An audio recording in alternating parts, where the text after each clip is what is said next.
goodness. Big move Monday. Look out. A way to end the tournament. So what's happening, people? Welcome back to the Quad Pod, sponsored by Poseidon Strength and Adidas Wrestling. Make sure you're using our discount codes at checkout when you visit our awesome sponsors. All the info is below. As always, it's great to be joined by this cast and crew that loves to piss people off. We got Robbie, we got Austin, Kevin. I'm Holmes. We appreciate you guys listening to episode, was it 17 now, I think? Please make sure that you are liking, sharing, subscribing, adding some comments to become part of the conversation. Send us any messages on social, slide into those DMs. We know you guys like doing that. And all our contact info is below. So make sure you guys are doing that. Today, we've got a pretty fun show, another fun show. I don't think we're going to piss anybody off or have anybody clipping our show and, going kind of crazy on. Well, I can make that happen. On things that have no context. But we'll see. This is just the beginning. We're only in the first 30 seconds. But we're going to be talking about Luke Welch getting elevated to the interim head coach at Citadel. We're going to go at Earl a little bit, so maybe we'll piss off Earl. Talking about Intermat's preseason rankings, and we'll talk men's freestyle, since this week the men's freestyle team gets into action at Worlds. We will talk about women and Greco next week when it's their turn to hit the mats, but this week is men's freestyle, just how everything kind of worked out. But before we get into our topics and things, let's do a weigh-in. And for my weigh-in, I'm going to go with something that I was kind of surprised about, and it's Penn State switching from Nike to Adidas. So first off, welcome to the three-stripe life, Penn State. That's right. But it has been, I don't think that they've ever been with anyone else. I think it's always been Nike, if I remember correctly.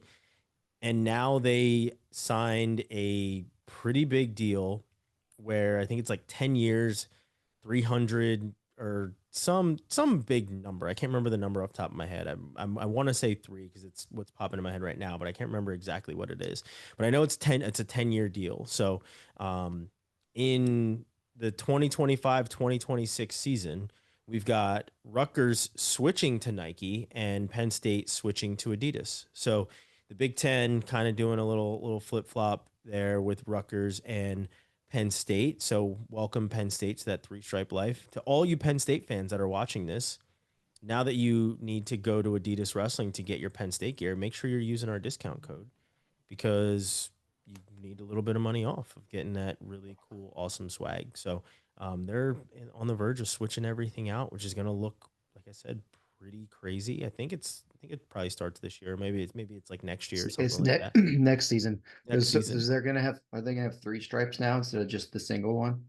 That'd be pretty maybe cool. You might have to upgrade the singlet instead of just the belt. You gotta maybe go 3 stripes. I bet they will do the 3 stripes on the leg. I feel like Rutgers had 3 stripes on their legs for a minute. That looks pretty cool, but they'll probably stick with the regular belt. Real quick on that too. I don't mean to jump in, but I'm literally wearing Varners right now. So, you know, I mean, they'll bust those back up. If they're smart, they bring them back. Yeah. They were just a good little tip for you there, Adidas Wrestling. You do sponsor our show. Hopefully you're listening. Maybe you bring back the Varners. Just saying. Help us help you. Just saying. Those things were like socks. They fit so well. Like it was a really dope shoe. It was a great shoe. It was a really dope shoe. And with that, I'm gonna go over to Austin to weigh in. I will weigh in with fresh announcement of a birth of a baby boy weighing in at 8 pounds, 11 ounces. That's a very big difference. Yes, that 11 pounds would have been a big baby, but 8 pounds, 11 ounces. Vincent Bear McFadden was born, I think, September 6th, it says here. McFadden is David McFadden, volunteer coach up at Cornell, did some time at the Pennsylvania RTC. All around great guy. Hokey baby. One of the best guys in the sport here. So first time dad. So, it means a lot, I'm sure, to him and, the whole Cornell family up there. And, hope Julia, his wife's doing great. David is adjusting to dad life pretty well, I assume. It's going to be a little rough, David, but you get through it. It's all worth it in the end, as a lot of these guys can tell you here. But congrats being a dad, coming to dad life now, and you know, let's keep it rolling. Let's get a few more babies up there in Cornell, and you know, get their family not factory slogan. You know, let's put it to good use. There you go. Now, I feel like Mike Gray's got that part handled. I mean, they're kicking out plenty of babies, him and Callie. So He can make his whole I mean, lineup. they've got he's got a good mentor there for some fatherhood advice. So. For sure. That was my buddy's whole theory. He was like, you need to have 10 babies in the span of like 3.5, 4 years so that you can have a full college lineup. It's a lot of work. Yeah. But that requires a lot of genetic variability too for sizes. Yeah, some logistical problems. Just semantics. You know, just details. Yeah, it's awesome. Congrats to David McFadden and his wife on the arrival of their baby. Robbie, on to you. Sad note today for Wolfpack Nation. Huge shout out to Chuck Coates. Passed away this morning after some complications with heart surgery. Anybody who's familiar with the Wolfpack program probably knows who Chuck is. A huge fan, huge supporter of the program. He was worked at the Durham Rescue Mission, did a lot of work for nonprofits, was foster parent. Just a awesome guy in general. Hugely passionate NC State fan for all sports, but wrestling mostly. Always every away event that I saw, came up to Virginia a lot for Virginia and Virginia Tech for duels. Always loved talking to him and his wife Cynthia. So it's a big loss for the Wolfpack Nation, and just thinking of them and thinking his family right now. And it's been great to see kind of some of the great memories that have been shared today. I was just reading a story in the Raleigh News or the newspaper down there about him. So lots of good things coming out about him. Very sad loss, but good to see the positive memories that people have. Yeah, I always remember seeing his tweets. That man, he definitely wore his fandom on his sleeve, and he was always cheering for the Wolfpack, which is really, really awesome. So that was really cool. That he was always so supportive of the school. So definitely shout out to his family, and you know, obviously a tough situation for them. Claunch, on to you. Bring it on home. All right, quick shout out to Greg Immel for buying me this Oklahoma wrestling hat. They beat Papa us. BDI? Exactly, Mr. Richard Immel's father. They beat Michigan's football team lost to Oklahoma's football team last weekend. So I was like, you know what? Let me rock this here. Also, Alma Women's Wrestling. All right, up in Alma, Michigan, just south of Mount Pleasant. They are in the process, it sounds like, of going through the interview steps to bring in a new head coach for the women's program. So shout out to them. Excited to see how that finishes out there. But also in the meantime, Alma has a prospect camp. I think this is just primarily for the men's team, but I'll do some research on this. Point being, September 13th and 20th, 90-minute workout, lunch provided, football game tickets as well. Pre-registered by September 4th. I'll try to tweet some more details about this out in the next day or so. But this is one of those things that I don't think they did when I was in school. I would have loved to have gone to one of those prospect camps just to go out there and like see. You know, I was delusionally confident all the time. So I was probably like, I'll be fine. I'll just go out there and I'll win the prospect camp. Probably wouldn't have, but it would have liked to have tried and had that option and to talk to coaches and everything. That outlet would have been nice. So check that out. And, this is nothing really that historical, but it is a little historical because my man Nick Simmons is going to be in the Michigan State Hall of Fame. So I'm very proud of Nick Simmons for being an awesome Spartan, kicking ass all the time, and just being a fun dude to talk to, honestly. So shout out Nick Simmons. I guess he gets inducted this weekend. So that's my whole thing. Michigan State. So two things. One, Michigan State should make Nick Simmons the head coach. Just saying. Yes. I'm not going to disagree with that. No. Just saying. Can you imagine a team where Nick Simmons is just like has control? It's like it would be, if anything, just a team of absolute psycho badasses. Savages. Yeah. Oh my god. Yeah, I would love to see that. Second thing on the prospect camp thing. So I love that teams do those now. I had a chance to go to OPRF. Man, I wish I could remember all those years of traveling to different schools kind of meshed together after all the plane rides and events and stuff. Um, but OPRF had a Oak Park River Forest for those that don't know what OPRF stands for in Illinois. They had a combine, and I guess it's kind of what they're calling them now, prospect camps. But they had a combine, and this was way back, and I believe like Larry Early was there, and Kamal Bay, like all those guys that went to OPRF. Plus, there were other a whole bunch of other guys. I think like Patrick McKee came, and there was just like a bunch of kids that came. This was back when they were still in high school, and obviously you knew where a lot of these guys were going to end up going to school. I think some of them had even gone on some recruiting trips, and I mean Pat McKee was obviously going to end up at Minnesota. He wasn't going to leave, but he was able to go there and get really good work with a lot of high level prospects. Like there were a number of high level kids that were at this camp, or else obviously I wouldn't have gone, right? Like it wouldn't have been like good content and things that people wanted to see of their future Division I All-Americans that were there. I believe Chad Red was also there too.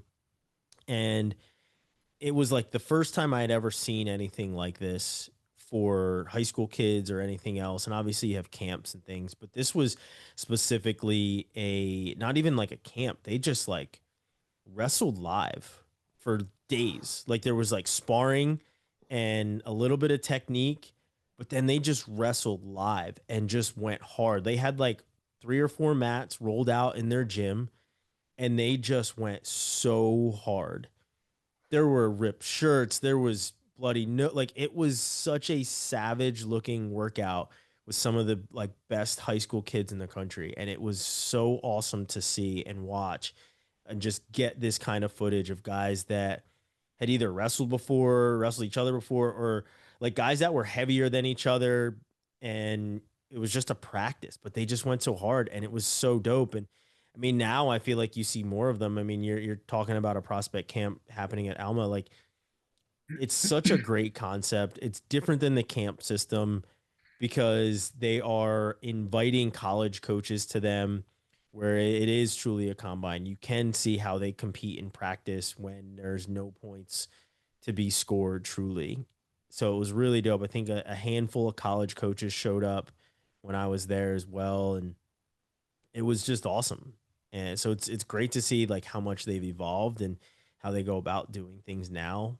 And it was it was at a high school, so it wasn't even like they were at like on a college campus. So it had nothing to do with like a recruiting visit or anything else. They showed up to wrestle for a couple days for like 5 hours or something like that. There was like lunch provided in between. Like it was great. I think it would be awesome for like an Adidas to do, right? To sponsor something like this at like one of these campuses. So, yeah, I think it's awesome that Alma's doing it, but I can remember like that first one that I went to and how great these things are to just be able to witness it. A couple And quick UNC things. did one a couple of weeks ago, and they had a bunch of they had some D1, D2, D3 schools, NAIA schools, men's and women's programs. So they're still alive and well, and I think they're kind of kicking up some interest. I like that they're involving the lower division teams too, kind of getting maybe guys who aren't quite D1 ready, but getting eyes on them that coaches may not have otherwise seen for D2 and D3 schools. 100%. And a couple quick things about Alma in particular. It's a cool place because I think it's something like 85 or 90% of like the student body are athletes somewhere there. So like they've got a lot of people who go there to play sports, and it's kind of a nice competitive atmosphere that way. All the programs really support each other really well. I was up there for a couple duels years ago and was calling them. And yeah, there's just other teams are there supporting. It's pretty awesome. So yeah, shout out to them. That's pretty cool. Yeah, and like, Robbie, you mentioned other schools like D2 and D3 schools that wouldn't obviously have the opportunity to get in front of some of these other higher level coaches or whatever else.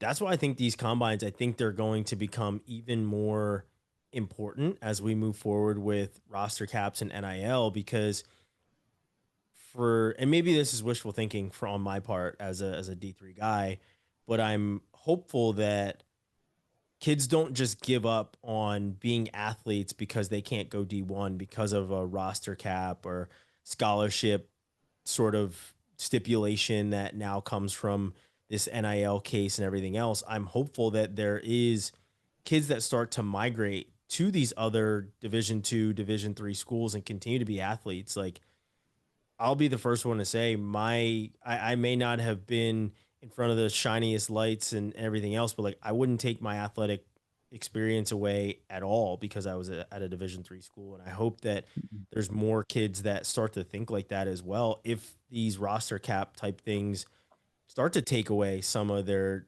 high level sports dreams, it's awesome to be able to continue to compete. You are continuing to compete a lot, and take it from me, being in the workforce and saying that you were an athlete at any level, you gained so many high level skills that a lot of these people want and they can't get from people that were just students on these other campuses, or didn't have the same work ethic. So hopefully, and obviously I'm talking to people that are our age that, watch our show for the most part, but like, to the people that are watching and have like kids that are coming up, like, tell them to go into sports at other levels. Division I isn't the end all be all for every single person. Not everybody is cut out for it, but you can still have a really great athletic experience going to these other divisions, and it can pay for your school. Right. And I mean, look at I Turvell went to an Delac. NAIA school, and yeah.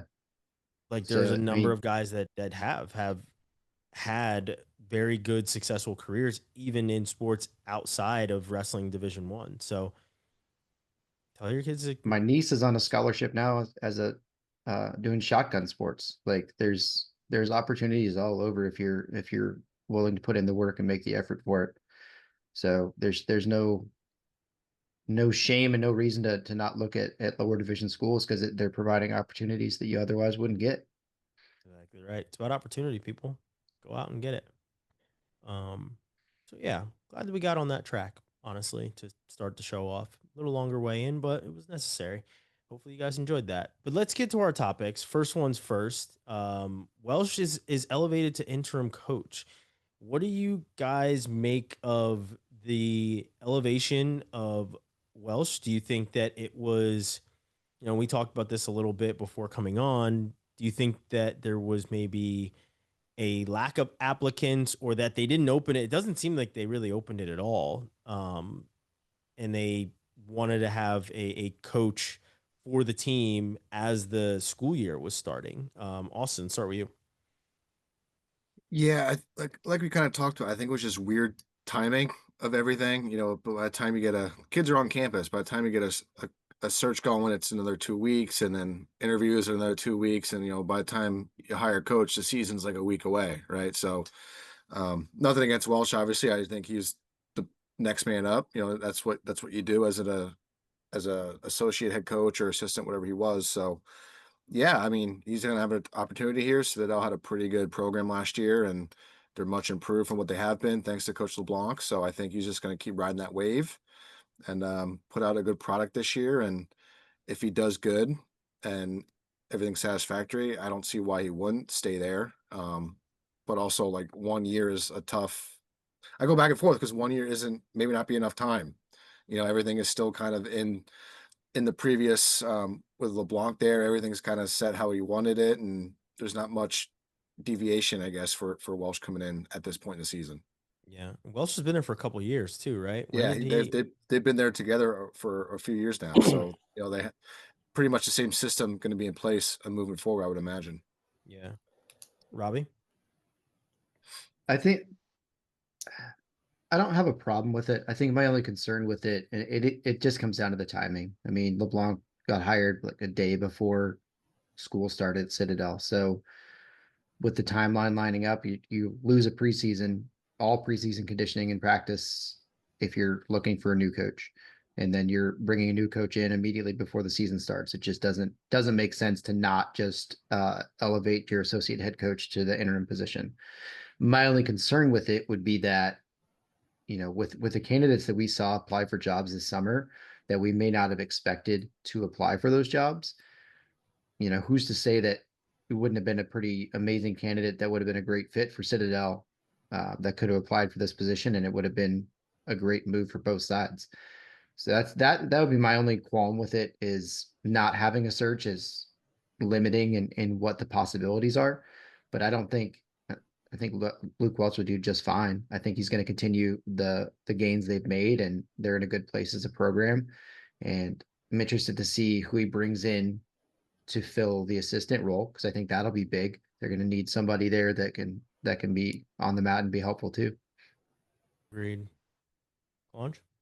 I agree. I mean, Austin, like you said, I mean, it's going to be interesting to see what he does this year. But yeah, is the sample size going to be really indicative of his ability to coach the program, or is it going to be, business as usual with some students that, quite frankly, are already fairly disciplined by being there in the first place, right? Like, it's military school, right? So it's not like they're going to transfer away when their head coach leaves. They're there for a purpose and for a reason.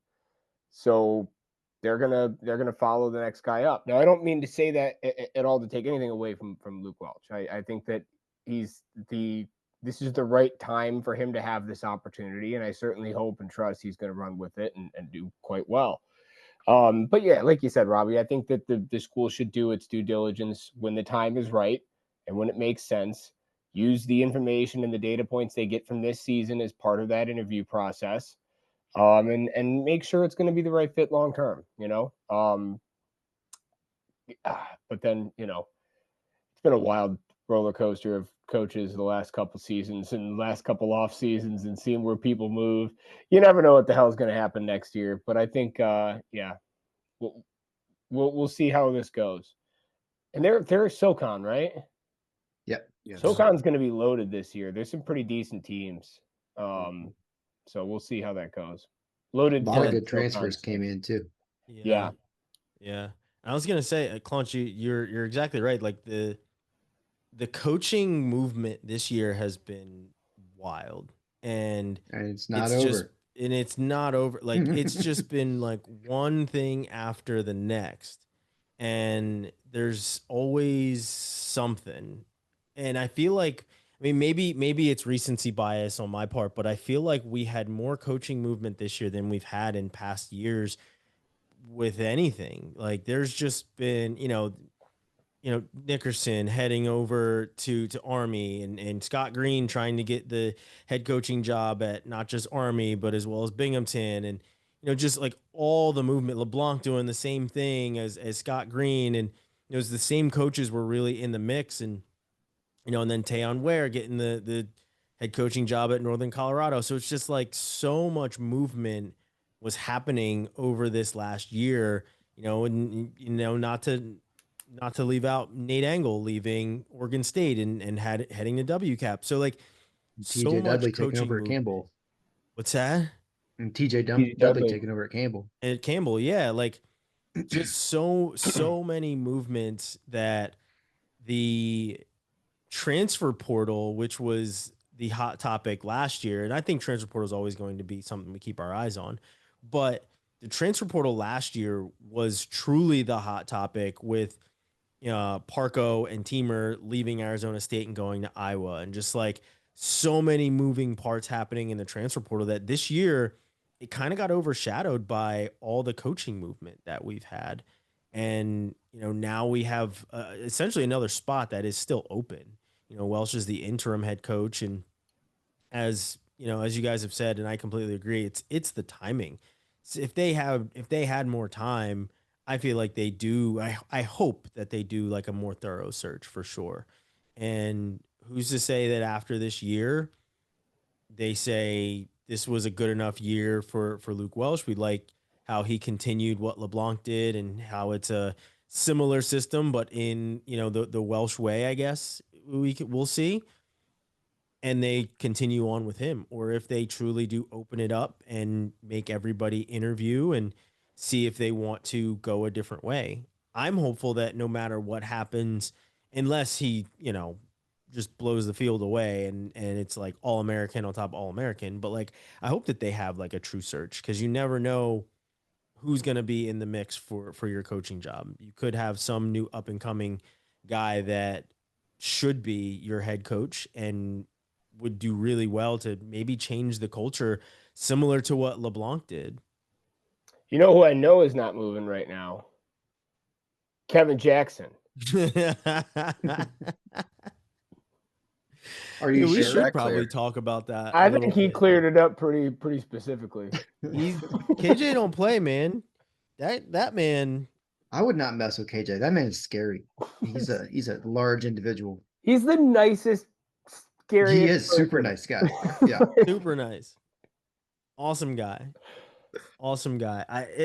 That was the funniest thing. Let's talk about that. I know we didn't have it on the list of topics, but like the IMG Academy starting a wrestling program, and full transparency, I did speak to them about I have some connections at IMG.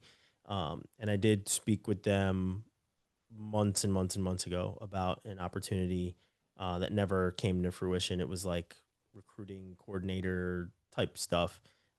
Salaries weren't right, things like that. Not that they like offered me a job. It was just like for me to move from Texas to Florida would have to be a little bit different. But did take some prelim calls with them about some different positions and stuff. But like this place, and I've been able to go there. This was years and years and years ago, but this place it's incredible sports facility.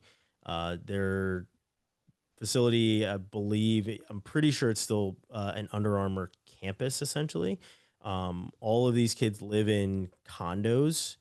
And there's like some dorms and stuff, but then like kids are able to, I think maybe in like their second year, able to live in condos, similar to what it is like when you get to college. It is a very college-like atmosphere. Their football team is always incredibly good. For those that have never heard of Bishop Sycamore, go look up Bishop Sycamore. They played IMG. I knew it sounded familiar. Yeah, IMG played Bishop Sycamore. That documentary, probably one of the best ever. Absolutely hilarious. The Fire Festival of high school football teams. Yeah, that was incredible. For IMG to start a wrestling program, I think it's pretty awesome. We've got Blair, we've got Sem. I know we have Lake Highland Prep, which is in Florida. My hope is that maybe this spins up a college program to come out of Florida. But what do you guys make of another prep school starting a program? And I'm guessing they would be part of that same Lake Highland, Blair, Sem type of it sounded more like schedule. they were going to go more like the Valiant prep route, where they're not actually competing at preps, where it's just they can do tournaments and national level stuff, but aren't doing a high school season. Yeah. But that may change. I'm not 100% sure on how that's going to work, but I mean, everything they do with other sports is like that. Like I said, like they're playing the number top 10, whatever schools in football and basketball and baseball and whatever else. So like the biggest prospects are there. I mean, I think it's good. Florida wrestling continues to improve, and it's always good to have another option for a high level prep school. I don't know how much impact it's actually going to make on the wrestling scene. I think a lot will depend on who they bring on staff and what kind of recruiter that person will be. We've heard some initial names. Kevin Jackson's not the one. So I think that's going to kind of set the tone, who they start with as their, program director, coach, whatever they're going to be called, is going to make a huge difference in how that program gets off the ground.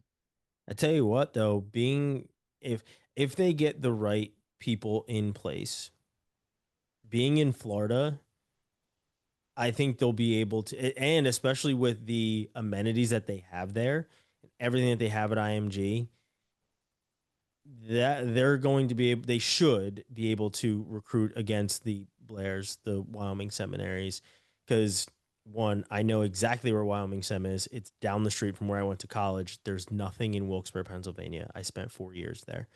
Blair, very nice campus, basically kind of middle of New Jersey. There's really not much out there either. And it snows in both those places. So would you much rather move to Florida or Pennsylvania and New Jersey? I understand the draw of the best high school programs, but if they get the right people in place and they have the right support, would love to see it. Would love to see even more competition. Claunch, your thoughts on a new wrestling program in Florida? I mean, it sounds sweet. I don't really have that many complex thoughts. I just like to. Yeah. So what is the one? Spire Academy? Is that similar to what this would be then? Yes. I feel like That's the one in Ohio, right? Yeah, it's the one in Ohio. That place is awesome as well. I know there's been a couple of tournaments that have been there. USA Wrestling has done a couple of things there. I think that they have kind of the same outlook as the Blair, the Sem type thing. But yeah, I think this kind of falls in the same vein. Yeah, I mean, like it's going to be great. I think it's anybody that's willing to put money into training and developing kids, and those kids who are fortunate enough that have that opportunity. That's a pretty special thing. So, I mean, we've seen some absolute studs come out of these academies over the years, and I'm a fan of seeing studs in wrestling. Very true. Austin, who would you? I mean, obviously, there's been a list of names that have been populated basically out of thin air, from what it sounds like. Considering Kevin Jackson debunked it completely, but the other one that was put out was that Enoch was going to be the head coach, and then I kind of feel like Tony Ramos debunked that pretty quickly after this, after it all came out, with a photo of him and Enoch doing something at UNC. I can't remember really what it was. They were on a recruiting trip in Iowa. They were at Jack Wagner's restaurant. Yeah. But I mean, honestly, Enoch would be, with his background, it'd be a pretty interesting fit. He's a great recruiter as well. Yeah, he's a great recruiter. He was a high school principal, right? When he got his doctorate, like he was doing that before he got back into coaching. So imagine that being your principal. I would take that in a heartbeat, just from a teacher's perspective here. Well, from a student perspective, you don't want to get sent to that office. That would not be no way. Yeah. I don't know if he's actually a candidate or if he'd actually be interested, but would be an interesting name to see floated there. Yeah. Austin, any names come to mind? I mean, maybe there's like a guy in the EIWA that you're like, maybe he should throw his hat in the ring. Yeah, I was thinking about that, and I'm not sure how many people come to mind with someone with Florida ties. Maybe I'm thinking like Bono, but he's at Wisconsin. Maybe things don't work out there. If this is something he'd be interested, I don't know. Again, just throwing names out there. Anyone that could really pull from the South, because what you guys are touched on before too. Georgia definitely coming up in wrestling as well, and if you can pull some of those good Georgia guys, and I'm not sure what the landscape is down there high school wise, if it's a lot of public schools competing and a lot of private schools, I'm not sure, but get a couple of those guys from Georgia, the compound guys that are down there with Fretwell, and I think there's definitely some pull from down south there. It's just you gotta have the right guy that knows the area and can recruit well, and I just keep saying Bono because he's like the biggest Florida guy I know right now. So I mean, honestly, not a bad pull, because like I think his brother is still there too. Like I did commentary for one of his brother's events in Florida a couple years ago, so I'm pretty sure like he has family out that way. So who knows if he would want to. Pat Downey is also in Florida too. So this is also true. Could be a sleeper candidate. A game changer right there. That's a sleeper candidate for you. I did just write down some fun names, and these are all completely baseless. These are just names of people that I know are from Florida, or at least I'm pretty sure are. Oh boy, Tiger Woods, Eric Grajales, Eric Grajales would be fantastic. Oh There we man, conditioning No, camp would no be conditioning. Yeah, freaking just awesome. walk to the center every time. Steve Sentez, he's Scotty's older brother. I think he's actually in Florida. Wrestled at Michigan. Franklin Gomez, he'd be a decent one. I'm sure he would get some attention. And then I got my man Johnny Lovett written down there from Miami, I believe. So Put Fox Baldwin on that list. Yeah, I remember the name There's Fox a deep pull for Baldwin. you. Wow, he Well, just I remember, showed that was such a cool name. he was just somewhere. He's coaching. He's Fretwell, actually coaching in Florida now. Yeah, I feel like Fretwell I feel like he was at a camp where Fretwell was at recently. I think like he texted us that. Sounds like he's got his life back on track, which is good. Good. Yeah, Fox Baldwin, he was so good. Yeah, he was so good. He did a camp for me when he was a first year at UVA, and just he's a freak. So Are any of those Brandon Florida kids still around that had that long winning streak a while back? I think There's one that went to- Grajales was on that team, or he was around. Was he? Okay, yeah. I thought there was one that went to Iowa State too. That was pretty damn good. I forget. That was like back in my day. I should know this shit, but whatever. But Julian Ramirez, also a Florida guy as well, but he just started that Frog Academy up in Ithaca. Probably not leaving there, Blair, but yeah. Apparently likes the snow. Don't know why. Fellow. Not many people do. Don't know why. Yeah, it's a little, little veered a little to the left on our topics, but still very good. Let's move on to these preseason rankings. And so Earl puts out his preseason rankings was his last Friday. Gotta love Intermat gives you the official time that he put them up, 8:53 last Friday. And I haven't given them like the deepest dive, to be completely honest, not the deepest dive, but is there any weights that you guys have seen where you're like, doesn't make the most sense, or are we? I think, once you get to a certain point, like outside the top 15, you're probably just like splitting hairs. Like I feel like, 15 to 33, you're like, yeah, okay. Anybody that you've seen as you've kind of gone through and you're like interested in where they're sitting. I'm sure Robbie has some thoughts on the ACC guys. Always. I think just kind of overall the questions that came up to me or the things that stood out was the weight that some transfers are getting based off of previous results. I just wonder how the transition is going to be. That's, always a concern with the transfer, but there's so many of them and there's so many transfers who are like 10 to 15, right in that kind of round of 12 cusp. And just kind of going through all the weights, it just makes you wonder, what kind of impact are they actually going to have? Are they going to be the same wrestler? Are they going to be better? Is the new program going to be a better fit? Looking at guys like Dylan Fishback, Jack Geoffrey, Rafael Hippolito, just guys coming out of the ACC to new schools. Zach Redding as well. That was one of the names that kind of popped at me. Had some success at their previous school, but didn't quite get over that hump. Are they going to make those gains at the new school, or where are we actually going to end up? Yeah.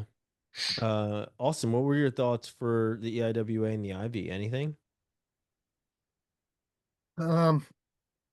Yeah, it's tough because, there's, like we talked last week, Cornell has a few guys out for the first semester. I saw Earl ranked those guys anyway.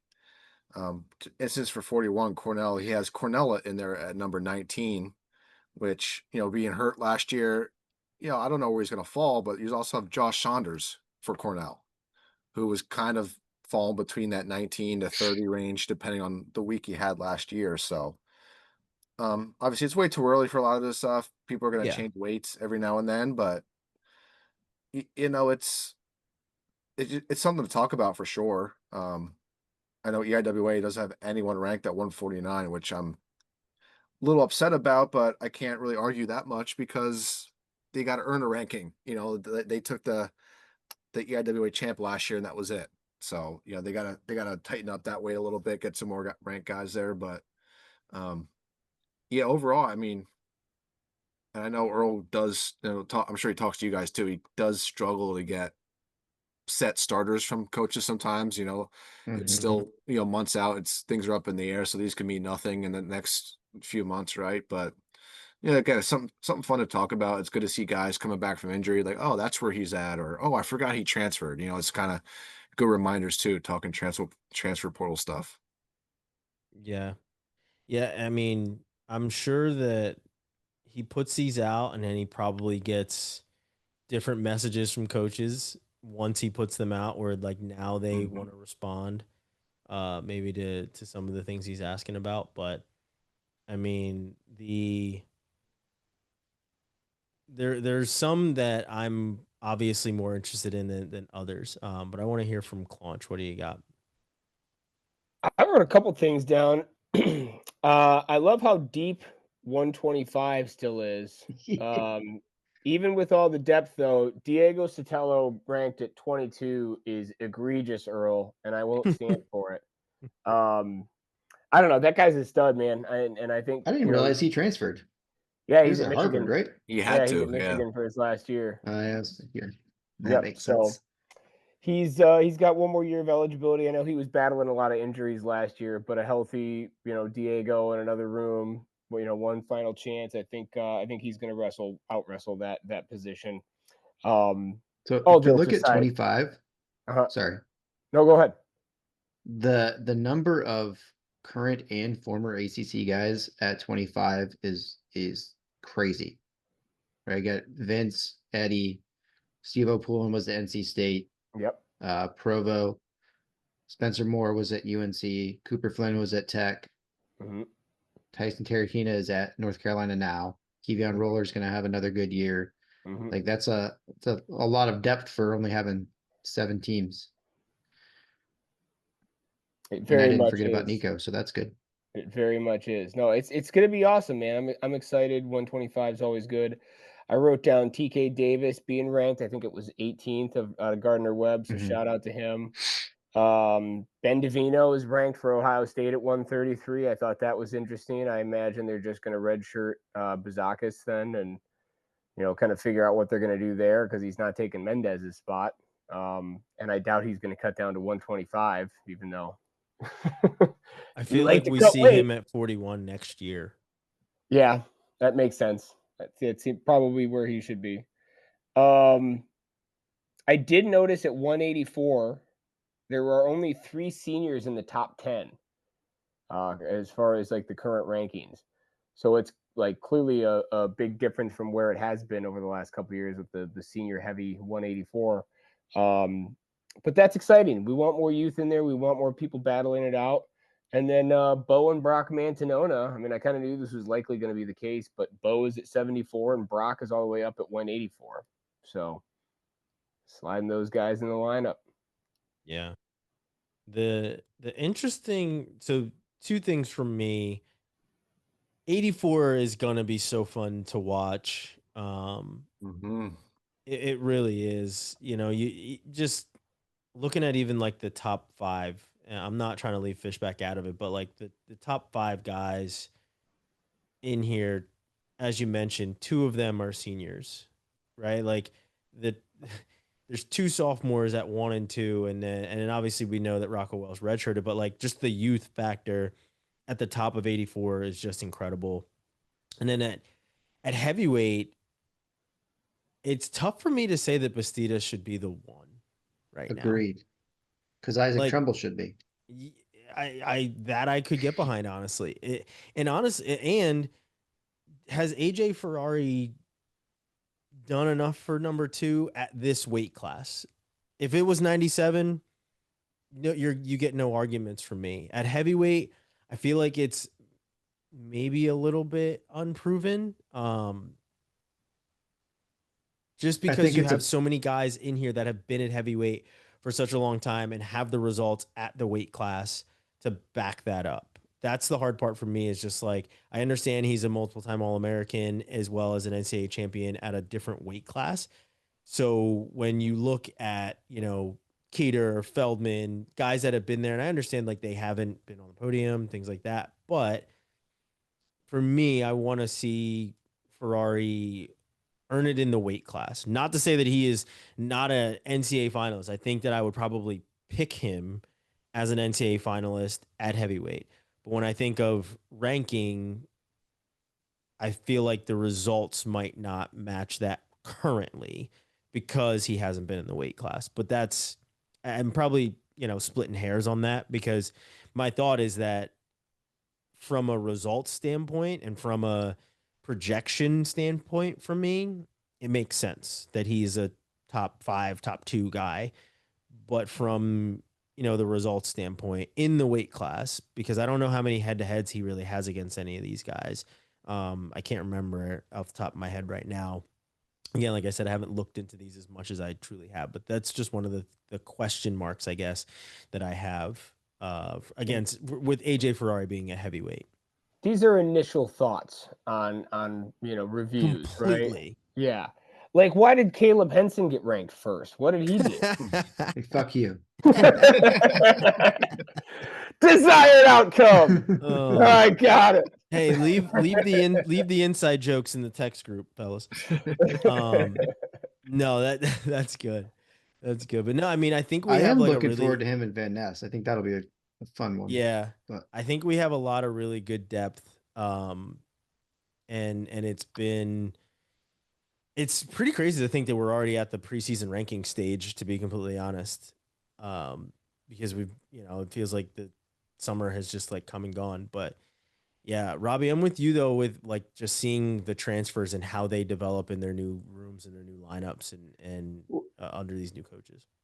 I thought about this as I was watching college football this weekend, and like you hear the announcers, like every third player was a transfer from somewhere else. Mm-hmm. And that's the reality of football right now. And that like the major programs are plucking guys from smaller schools, which we see in wrestling, not to the same extent, but it makes me wonder, like some of these programs who are so transfer heavy, like Oklahoma is going to have their roster more than half, or their starters, or more than half their starters are going to be transfers.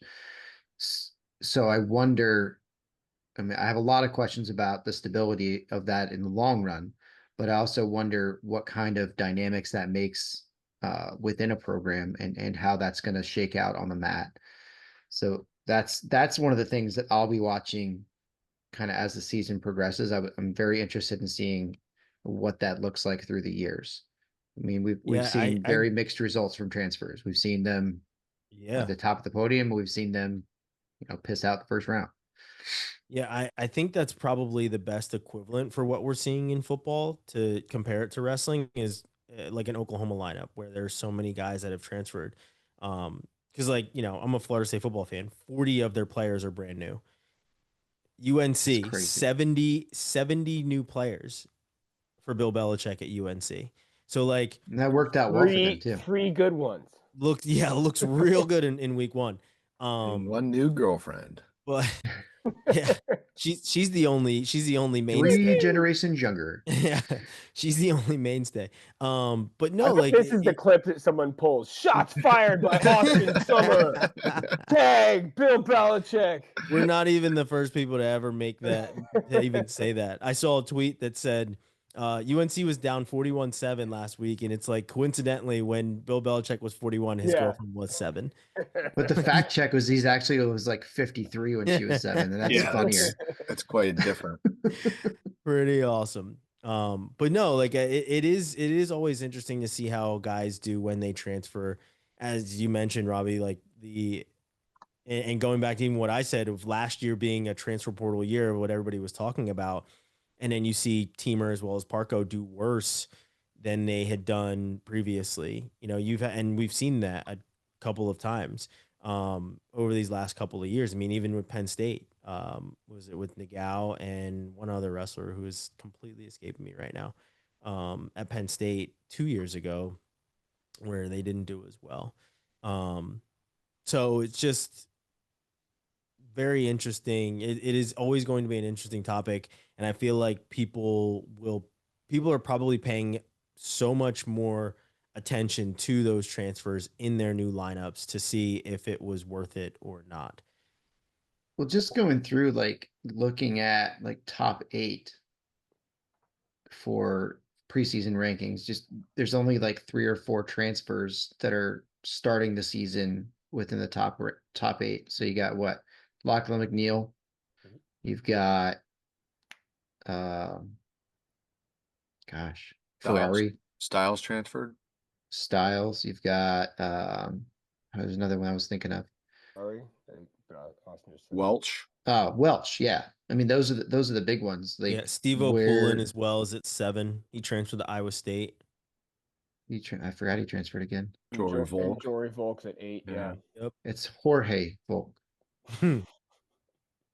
Sorry, Jory. I like Jorge. Yeah, other that. But yeah, I think it's going to be a pretty fun year. I'm looking forward to seeing how Luke Stanich does back in the lineup after having the last 2 years that he's had, or at least I should say just the last year that he's had with how he looked early in the season last year and then winning a friggin' world title. Yeah, and against the rest of the planet. Yeah. That age group and size. Yeah. So not at this point, not as many thoughts on where guys are ranked, more so this guy now wrestles under, this flag and this coaching staff. Can't wait to see how he turns out. Be honest. And also how does this guy still have eligibility? That was the next thing. I don't know how Anthony Etchemendia how is he still has eligibility. He's been in college for 17 years. I thought Chris Cannon was done as well. I thought Lucas Burt was done. No, I knew Lucas Burt still had one more year. He gets a special exemption because he's awesome. Yeah, he gets the short king exemption. Short king exemption. But yeah, Etchemendia, I thought he was done. So yeah, there were a couple of guys in here that I was surprised still were able to be ranked at this point. Is this right? Bias Christian Carroll is a senior. Who's that? Christian Carroll is a senior. Yeah, he's at Wyoming now. But Braxton Amos is listed as a junior. I don't think that's wild right. too. I feel like Amos has been around forever. I don't think Carroll just kind of got here. I'm gonna have to reach out to Braxton. I feel like that should be switched. That seems different. Yeah, Carroll spent one year at Oklahoma State or 2, and then a year at Iowa State. No, it wasn't even 2. It was not even a full year. Was it? Yeah, he's bounced around a little bit. I mean, it's hard to keep track. Maybe it's right, but I don't know. Yeah. I think he's been in college for 2 years. Like I don't think that's right. I don't think that's right. I don't think Braxton's a junior either. I feel like Braxton's a senior. I'm gonna have to ask. It feels like he's been there for a long time. How many red shirts did Amos use? A normal one, 17, a medical, an Olympic, 11? probably, right? So that sounds about right. He uses Olympic. Are the red shirts even a real thing anymore? Is eligibility real anymore? He used his Olympic and he used his medical. You know what I was thinking about the other day? Maybe COVID wise, he is a junior. When God AJ damn, Ferrari, we're not done with COVID years yet. When AJ Ferrari was a freshman, I wrote an article for Blood Round about how he and Cade Cunningham were like the 2 best freshmen in the country at their respective like winter sports, and both at Oklahoma State. And now Cade Cunningham is like a 5th-year NBA player and all-star, and we've still got AJ Ferrari in college. Insane. That's wild. For probably 2 more years. Somehow they're going to find another year. Yeah, I don't think that it's pretty crazy that Christian Carroll is a senior. I actually want to look it up right now because I don't know. Can we also agree that Wolfgang Frabel is an awesome name? Fantastic name. Is Gunnar Filipowicz still there? Yes, he is. Yes, he is. Army's got some solid names. Good for them. Yeah, so Amos, according to WrestleStat, Amos has an RTC year, a freshman year, a sophomore, a junior year that as a red, looks like a medical shirt. Yeah. A red shirt junior year, and now he's a red shirt junior. WrestleStat has Kirsten Carroll as a sophomore. And the Wyoming website has him as a redshirt freshman. So he redshirted at Oklahoma State. So the 23-24, he was 2-1.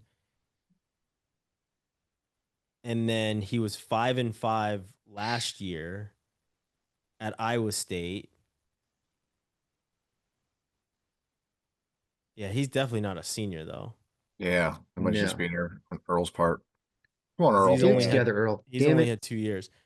But does the chief editor need an editor? Come on, Earl. Interesting. Very interesting. All right. Well, we've gone through that and looked at the rankings, and all we notice is that, holy shit, some guys shouldn't still have eligibility, and others Earl is making older. Or possibly younger in Amos's case. Who knows? Yeah, but shout out to Lehigh though. They got 3 guys in the top 5 starting off the bat. Seymour at 125, number 5, Crookham number 3 at 133, and Stanich 3 at 141. Then Lehigh's gonna be deadly. Look at that lineup. They're like the best 1-2-3 punch right now. At least Lehigh's gonna be deadly, and I'm a fan of it. Always good seeing the goodness of the Lehigh Valley. All right. Speaking of the Lehigh Valley, Stanford's gonna be damn good. Yeah. Speaking of Lehigh Valley, let's talk Darian Cruz at the World Championships, getting seated number 5. See how I did that segue? There you go. Nice. As we move on to the World Championships at 57 kilos, Spencer Lee is the number 1 seeded wrestler. He could potentially have Roman Bravo Young or Darian Cruz, I believe, in the semifinals if all checks out. A lot of what I've been reading, so shout out to both Kozak and Earl on their previews. But I feel like RBY could be one of Spencer's toughest. Potentially. They wrestled, where was that at? Pan Am's maybe, and I think it was 6-3. I don't remember where they wrestled. I think it might have been Pan Am's. But it was 6-3 in favor of Spencer. So what seems like, and obviously this is not the World Championships, and Spencer is not World Championship Spencer, and I'm sure he was pretty pissed off that he only won that match 6-3. But this could be a fun match. But I will say I do remember watching that match, and RBY did not do much until the second period. So there is that as well, that he didn't do much till the second period. So still TBD on that one. Overall, though, gentlemen, what are your guys' thoughts on men's freestyle? As I said at the top of this, we'll do men's freestyle today, and then we'll do women's and Greco next week when they are wrestling. What is your confidence level? And I know we've kind of gone over this before, but now that we have seeds and contenders, what is your confidence level on how many medals we bring back men's freestyle wise? Claunch, start with you. I feel pretty good. I mean, I'm gonna pick Spencer to win it for sure. I do think. What the hell? I've been saying he's probably going to lose all the way up until this point, so I might as well say Jax Forrest has a chance. Again, I think I made the joke last week, like, you know, he's going to just surprise these old jackasses from Kyrgyzstan and just walk out there as a kid, put his Game Boy down, and kick the shit out of these old fools. So yeah, I mean, that was my thought, is with Jax Forrest beating Vito. Does that make Jax Forrest a title contender in your mind? No, this is not the same Vito. It didn't look like the same Vito that you know, won a world championship. Like he's looked good. He's looked fantastic. He's done everything he needed to do to this point, but I don't feel like peak Vito loses that match. But you know, I do think that he could bring home a medal. I don't know. You know, as long as they still give out 2 bronzes, I think he's got a good shot. Yeah. Also, I mean, don't see Jax Forrest the same. I mean, Jack's looked great against Vito, and not to take anything away from him, but I mean, you've got some killers at 61. I mean, I don't see him beating a Goyev, and that's kind of the test right now, right? If that's who we're looking at the top of the game, can we compare the really young standout to the seasoned vet? I don't think he's quite there yet, but I think he could certainly be in contention for a medal. Yeah, I agree with that. I mean, he was right there with Gilman at trials, and then obviously Gilman was what, seconds, or he was very close to beating Ugoyev at the Olympics.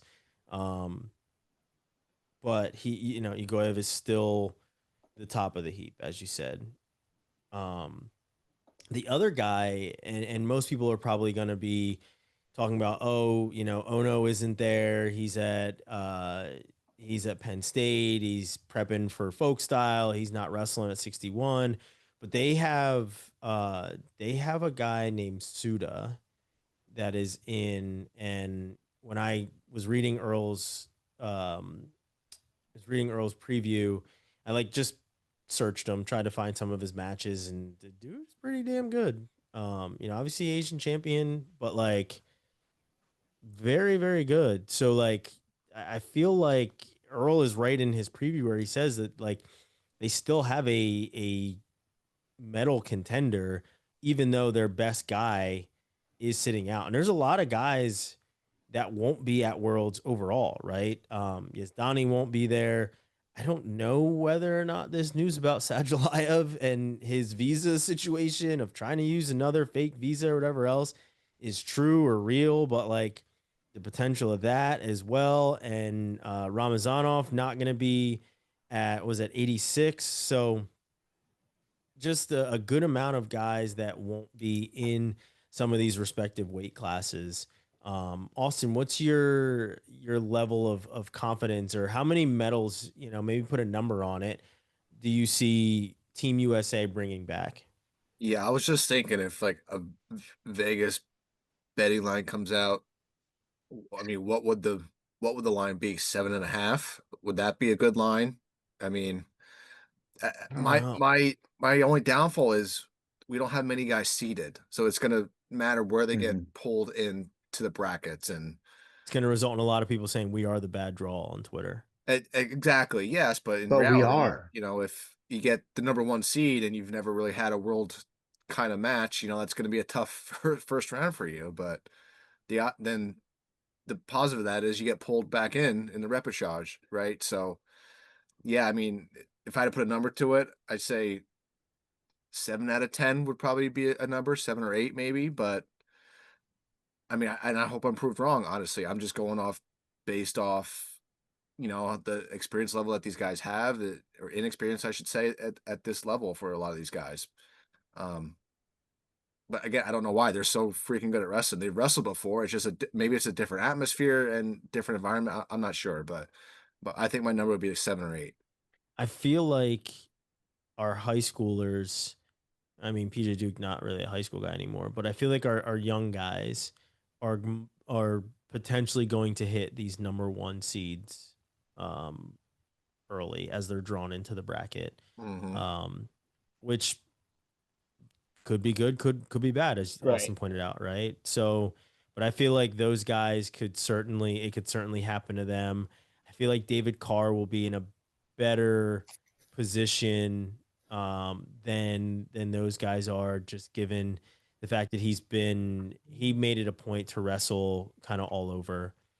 He didn't have any ranking series points or anything that I'm seeing, or at least enough to be part of these seeds, but he made sure that he was wrestling kind of all over and that he was getting the reps in against more foreign competition since losing last year, right? So I'm very confident in David Carr and his ability, as I've said a number of times, to make improvements and make changes when it comes to the competition. I almost wish that Jordan Burroughs was going as a coach to be in David Carr's corner.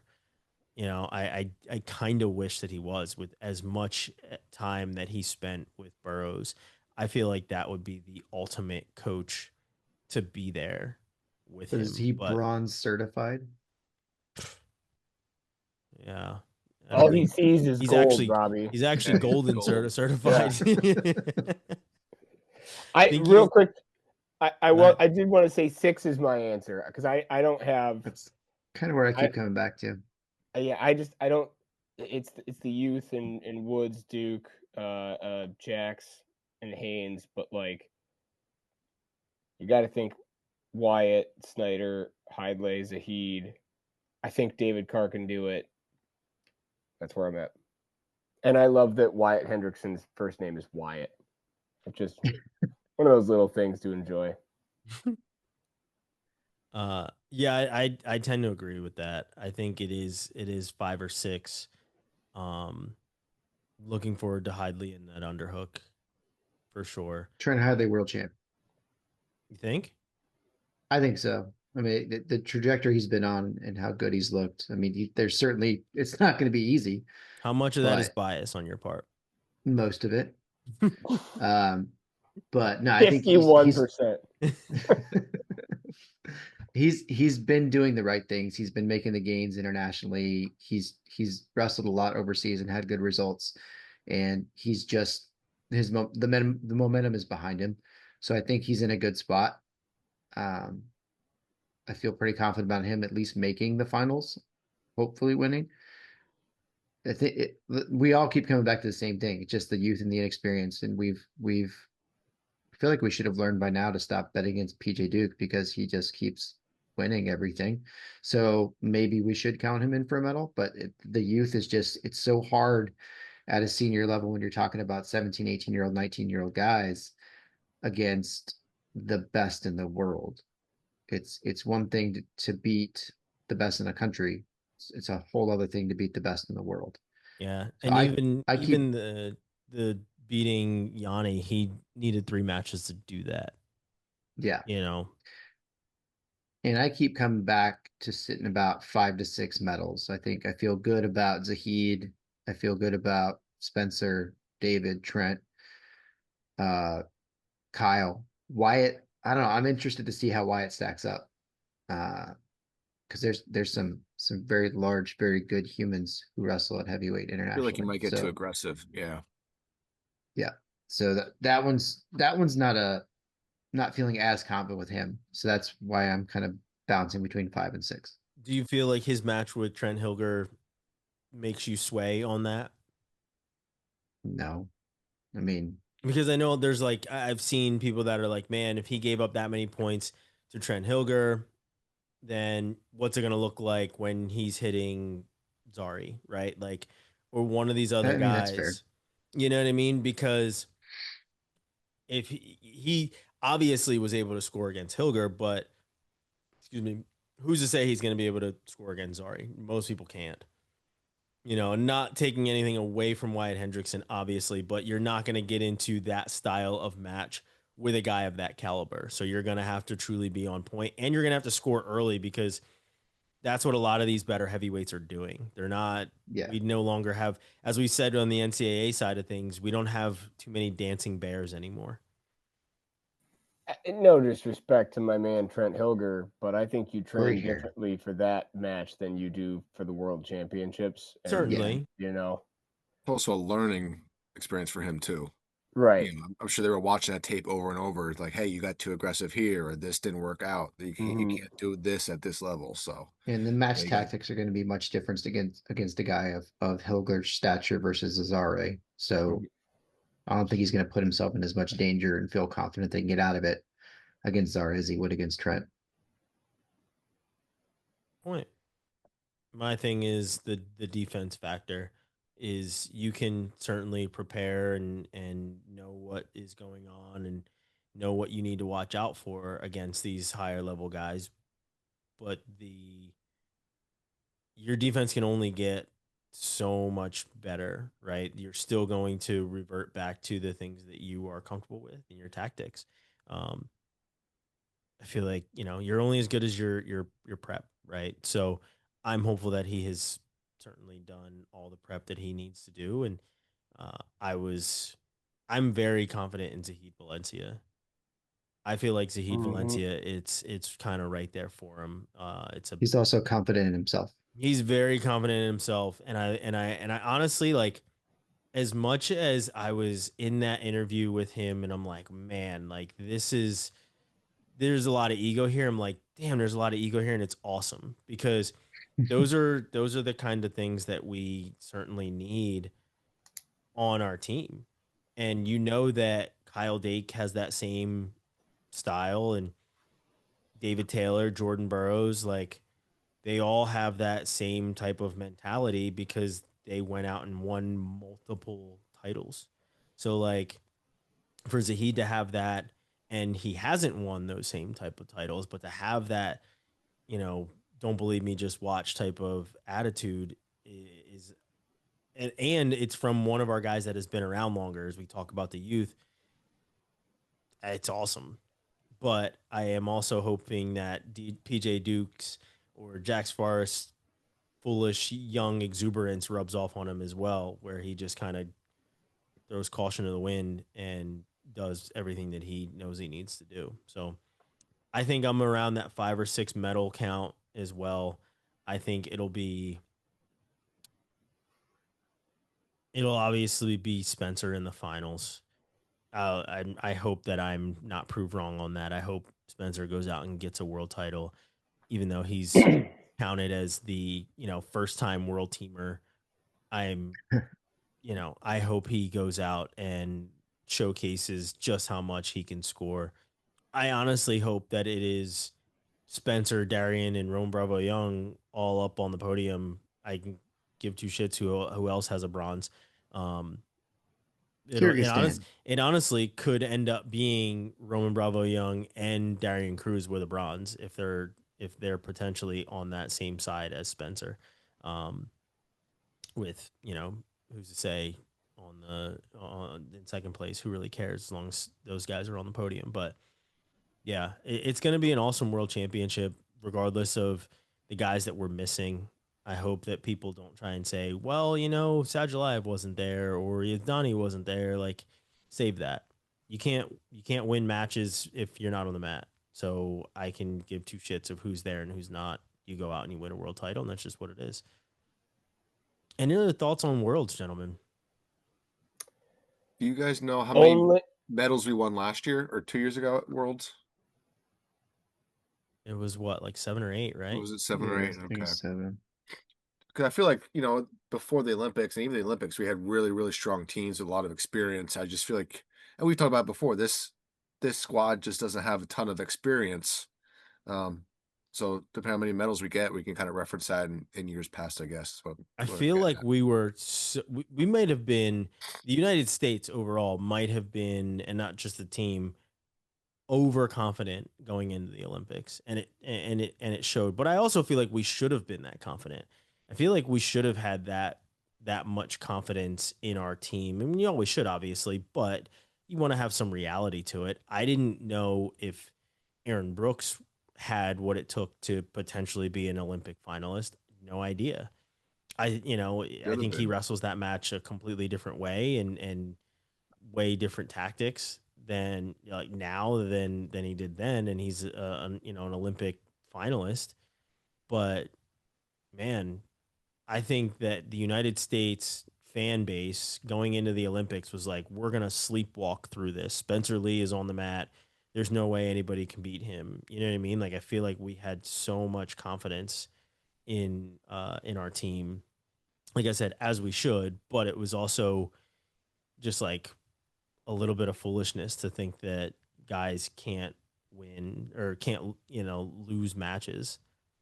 It's also, I mean, we hit it on every time, but just the difference between compacting those weight classes for the Olympics and how much of a difference that makes in the fields is crazy. I mean, we won 2022 and 2023 before the Olympics, looked great. And then, I mean, didn't have the best showing, certainly not the showing we were expecting, but the depth of the Olympics in the smaller number of weight classes makes a huge difference. And yes, it was 7 medals in 2023. 3 gold, 1 silver, 3 bronze. It bodes confidence going into the Olympics, Yeah. So, yeah, I mean, it makes sense. But, yeah, just, as it turns out, it's really hard.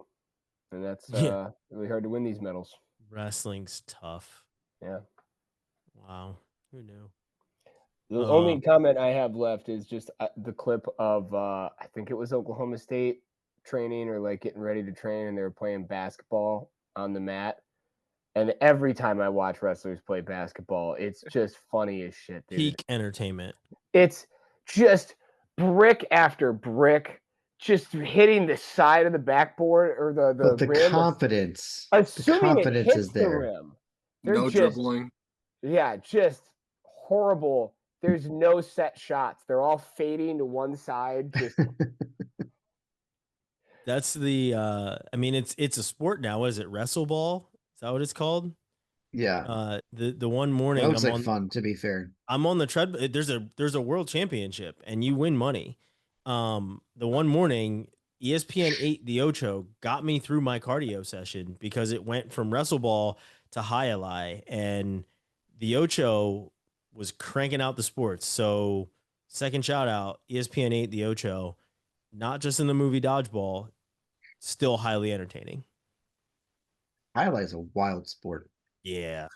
It's gonna whip this ball at 160 miles an hour at you. It's like extreme wall ball, and you can't touch it with your hands. It's crazy.